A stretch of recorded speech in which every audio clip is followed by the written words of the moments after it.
Okay, so chapter 9, we're on page 206. We're doing 1, 3, 4, 5, 6, 9, 11. Okay, so number 1, it says an amateur sculptor cuts the shape of a bird from a single sheet of metal of uniform thickness. Of the numbered points, which is most likely to be the center of mass? I would say 3 looks wrong because it looks like there's a lot more mass to the weight of.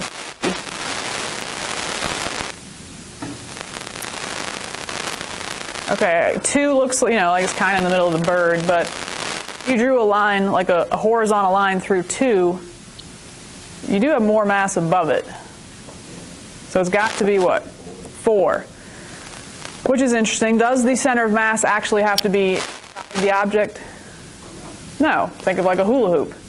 That'd be right smack in the middle. So no, the center of mass certainly doesn't have to be in the object itself. So that was number 4. All right, number 3, which you will definitely see again. I love the penguin. So let me see if I can draw this. And this is going to Zach. Number 3. So here's the sled.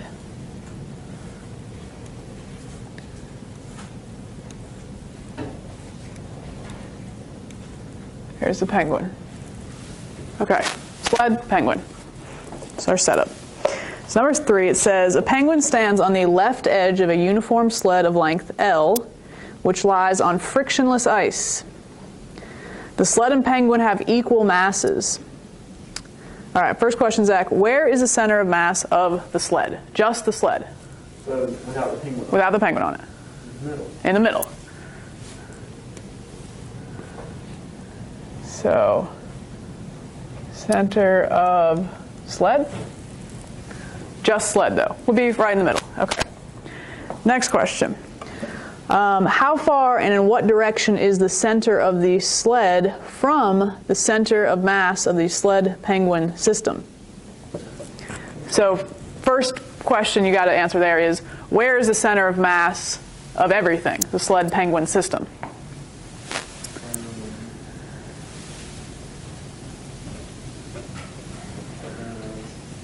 Is it going to be left or right of this mark? Yeah, certainly towards the penguin. And if they are equal masses, it'd be halfway between the center and the penguin. So this is center mass of the system. Let me work on my abbreviations there. Okay, so that's still not necessarily finishing the question there. It says, how far and in what direction is the center of the sled from the center of mass of the sled-penguin system? So how far is the first point from the second point?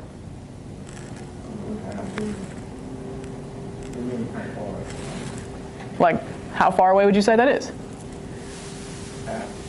Half of what? Half the sled. A quarter of the sled. Quarter of the sled. And is it to the right or the left of this point? To the right. To the right. Okay. So I believe that is answering our question. How far and what direction is the center of the sled from the center of mass? So center of sled from the center of mass is a 4th L to the right. That was question B. Is it B? I guess that is B. Okay. Stay with me, Zach. You got the whole thing. All right. The penguin then waddles to the right edge of the sled, and the sled slides on the ice. So my penguin's going to move to the right end. Which of these points should remain in the same location in space? The same location in space? The same location relative to the ice, I guess. Oh, we're in the center. Good. This spot is going to stay here. That should not move because there's no external force. It's frictionless. The penguin walking on the sled, that's an internal thing. But if the penguin's going to end up on the right side of the sled, what happens to the sled? Yeah, it essentially shifts to the left.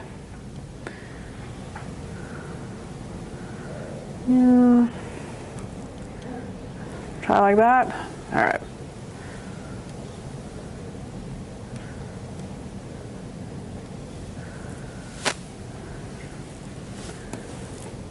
This is still center mass of the system right there. So that's what happened once the penguin walked to the right edge. What's our question? All right, Zach, does the center of mass of the sled penguin system move left, right, or not at all? Good, not at all. We just answered that one.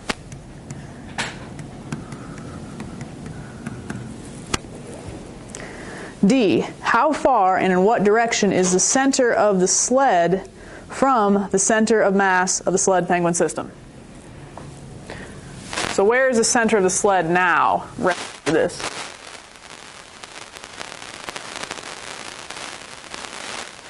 Right. Middle of the sled. So here. So we be a quarter to the left. Perfect.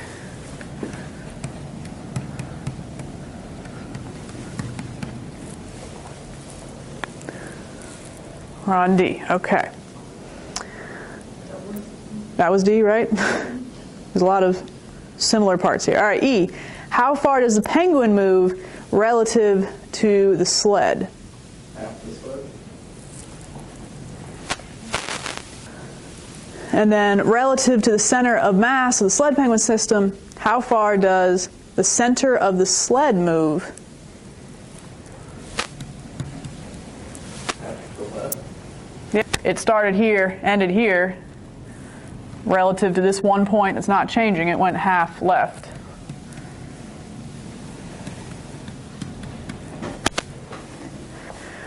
G says, relative to the center of mass of the sled penguin system, how far does the penguin move? The penguin moves half L to the right.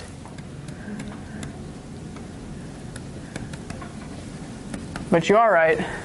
The answer is just L for this one.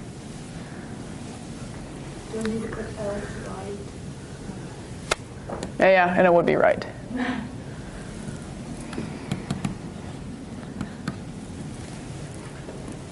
Thank you. All right, number 4 is still a follow-up question to the penguin. Emily, you got number 4. So in question 3, it says, suppose the sled and penguin are initially moving rightward at speed v naught. So same scenario, all this happens, but the penguin and the sled, for whatever reason, were already moving to the right at speed v naught. As the penguin waddles to the right edge of the sled, is the speed v of the sled less than or equal to v naught? System is equal to v naught.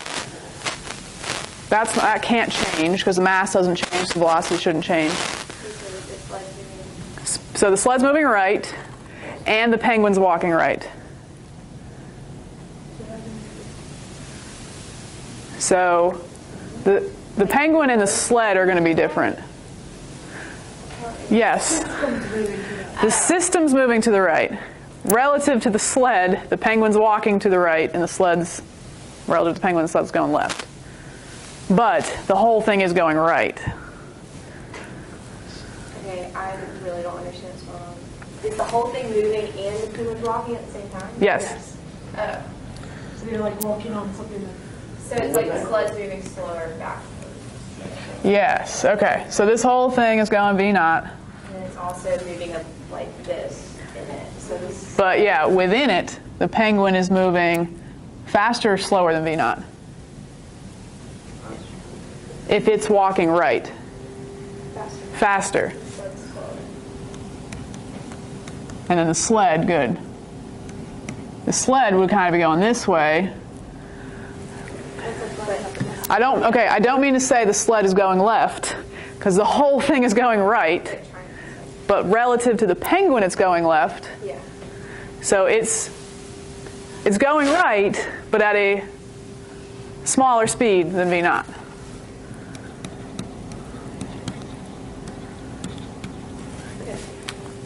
Okay?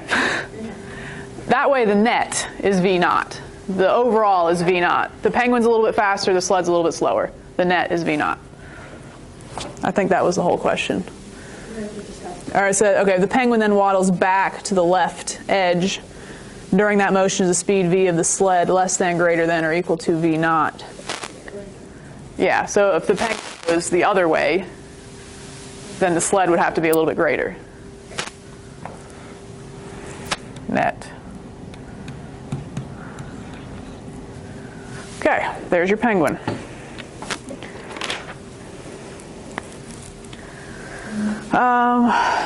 What are we on now? 5? Okay, these are shorter, promise. Thomas, you got number 5. All right, we have an overhead view of 4 particles of equal mass sliding over a frictionless surface at constant velocity. The directions of the velocity are indicated, and their magnitudes are equal. Consider pairing the particles.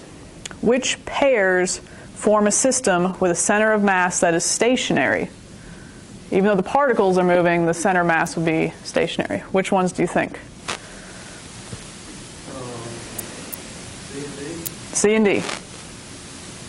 2 others. B and C. And C and A. C has to be involved because it's going the other way. But you can pair C up with any of them and they would have a stationary center mass. All right, what about B? The center mass is stationary and it's at... And I think that is it. Yeah, B and C. Okay, and then lastly, which one would have a center of mass that would pass through the origin?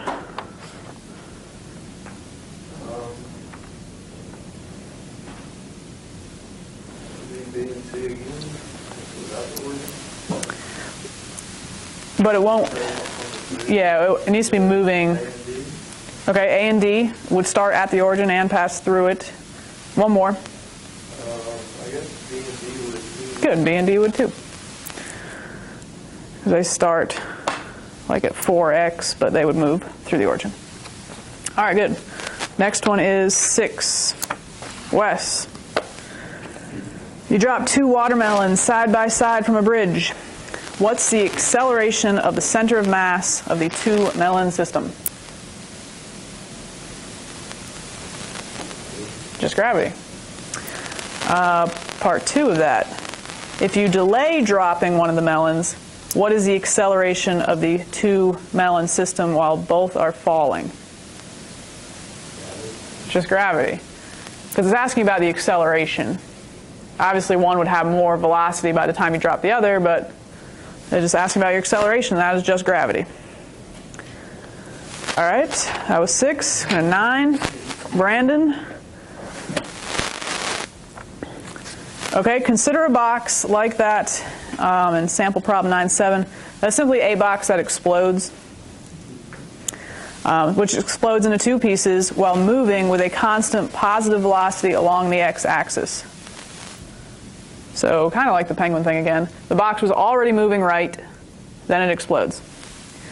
If one piece with mass m1 ends up with positive velocity v1, then the second piece with mass m2 could end up with really any of these scenarios, a positive velocity v2, a negative velocity, or a 0 velocity.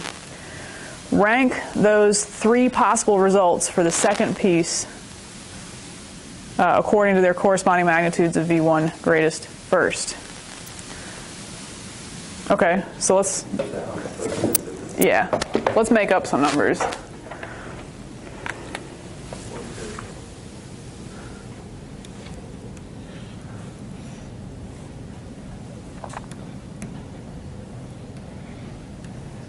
What would you like the original velocity to be?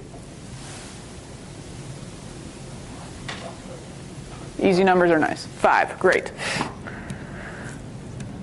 Okay, so originally the momentum is, well, let's just call that mass, well, 1. So they split into 2 boxes of 1. So we'll say it's 10 originally. to the right. They're not the equal masses. So that doesn't exactly say. It just says M1 and M2. Okay, so in scenario 1, they both go to, like looking at the picture, both boxes end up going to the right. So pick, and does it say V1 is always the same? Okay, so we're picking V2. What would you like V2 to be?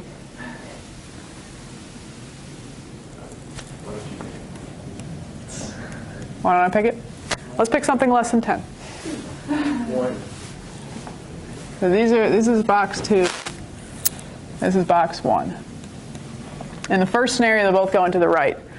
So if you pick, well, I am sort of assuming momentum and velocity are the same thing here, which if they were the same mass would be okay.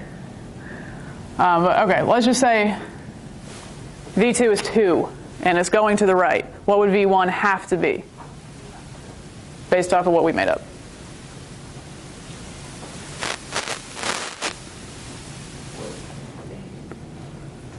In scenario number 1, both boxes go to the right. We originally just made this up to say that the original momentum was 10 to the right. So it'd have to be 8. Okay. Next, one's going backwards, one's going forward.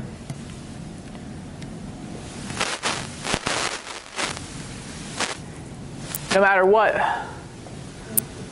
well, no matter what we pick, I mean, we can pick 1 through whatever. Let's just pick 2 again, though. What would box 1 have to be? Brandon. To keep our original momentum of 10 to the right. It'd have to be 12. Okay, and then lastly, this one is just still.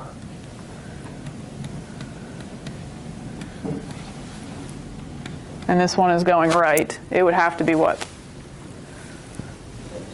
Yeah. Assuming these are all momentum.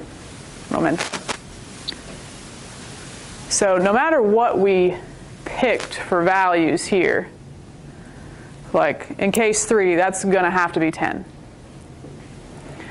You know, we could have picked 100 here, we could have picked 1, but this is going to be more than 10, right? No matter what value we pick here. And then here, no matter what value we pick, this answer is going to be between 0 and 10.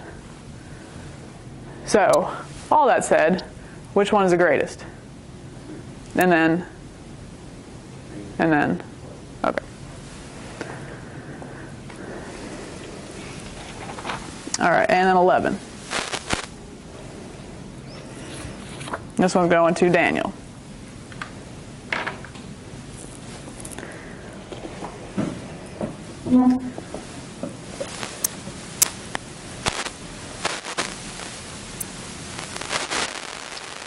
Number 11, Daniel. It said this picture on the right-hand side of the view showing 6 particles that had emerged from a region in which a 2-dimensional explosion took place.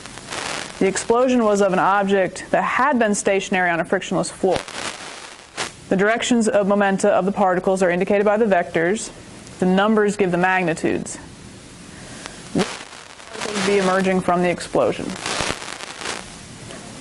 Yes. What would their net momenta be?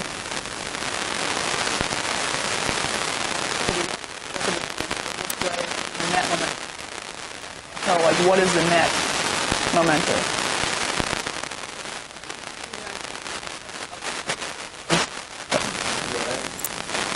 How much? Good. So right now, the net is 6 to the right. What was the original momentum before the thing exploded at all? Which way must the other particles be going? The net is already to the right. You want to cancel that to the left. So we need a net momentum of 6 to the left, which I guess answers both of those questions. So, I mean, it could be 6 separate particles with 1 to the left, and then with 6 to the left, whatever. The net has to be 6 to the left. Okay, that's chapter 9. Not too shabby.